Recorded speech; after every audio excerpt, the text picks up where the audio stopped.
Hi, I'm Craig McGinnis, the founder of Well-Being, providing practical, usable business training for holistic and alternative wellness practitioners. In the last video I posted here, I talked about the fact that it's the story we tell, not the service we sell, that creates the value for clients that they're not only willing, but happy to pay for. If you haven't watched that video, check it out. I wanted to follow up on that because a contact of mine recently forwarded on a great vintage video of Steve Jobs making this exact point. So I want to share that story and his thinking with you. So this video is from a meeting Steve Jobs held shortly after his return to the company in 1997. He had left the company about 10 years earlier to start another venture, came back to Apple as its COO in order to revive it from where it had been. And he's speaking at what I think is probably a MacWorld presentation, reintroducing himself and reintroducing his new vision for the company Apple. And what he proclaims very proudly is one of his first acts returning as CEO of the company was to fire the company's multiple marketing firms who had been costing the company millions. And Jobs complains that the problem is that in his mind, they had entirely the wrong focus for their advertising campaigns for Apple. They were marketing speed and size and specs and payment plans. And the point that Jobs makes in his speech is that we're all bombarded by so much noise, too much noise. And so people can't and don't listen to all those details. What they want to know, he says, is who we are. What are our values? So on a gut level, they can decide if we're a company they want to do business with. And the result of this is he announces that they've hired a new ad agency, actually somebody they had used back previously when he had been the CEO, and that they had come up with a new ad campaign and a whole new slogan to rebrand Apple, to get away from talking about performance specifics and size and speed and specs and the thing, and to simply talk about Apple in this terms: think different.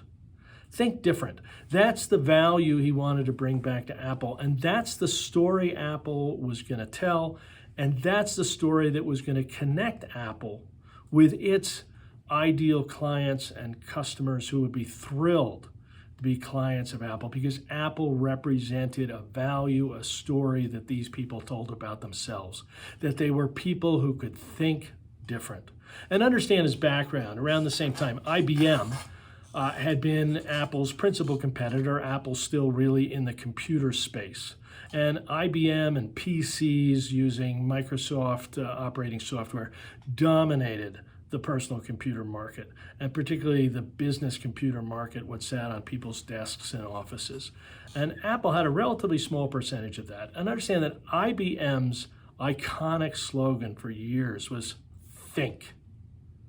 And so now Apple comes back and says, hey, you know what our story is? You know what we're about? You know what our value is?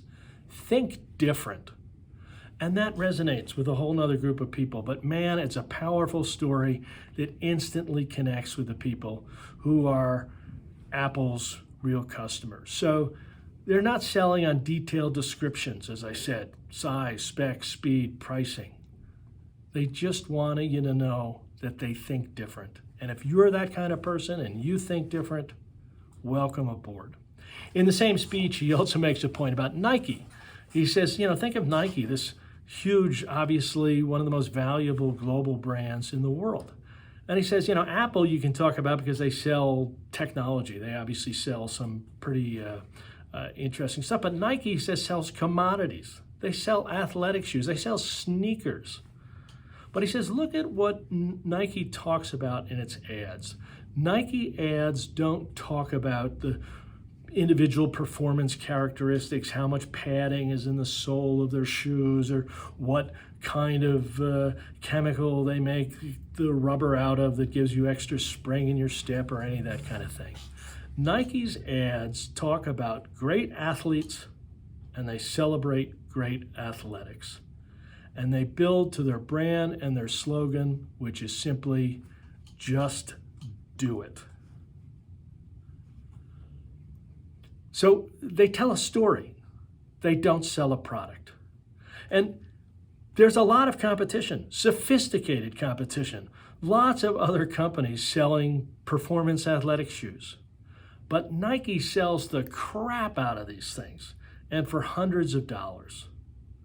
So, as I said in the last video about value, yes, there are lots of acupuncturists, but they're acupuncturists that tell a story that resonate with particular clients who tell themselves that same story and will find value in that story, not in just acupuncture.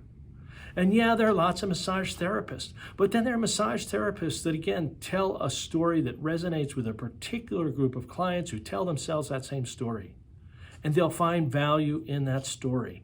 Not massage therapy generically, but your massage therapy, your healing abilities, your wellness practice. That's what I want to be a part of. That's what I'm going to get excited about. That's what I'm going to tell my friends about. And it all starts with your story and your value proposition. And when you tell your story, it's not a descriptive story, as I say. It's not about the specs or of what you do. It's a story about who you are and what your values are. Think different. Just do it. What's your story? Because that's where your real value lies. I hope you'll continue to follow what we're building at Wellbeing so that you can learn and understand how to build an aligned foundation that supports your practice and allows you to focus on your passion and the things that keep you invigorated, the things that support your well-being. Thanks for watching, and let's keep connecting.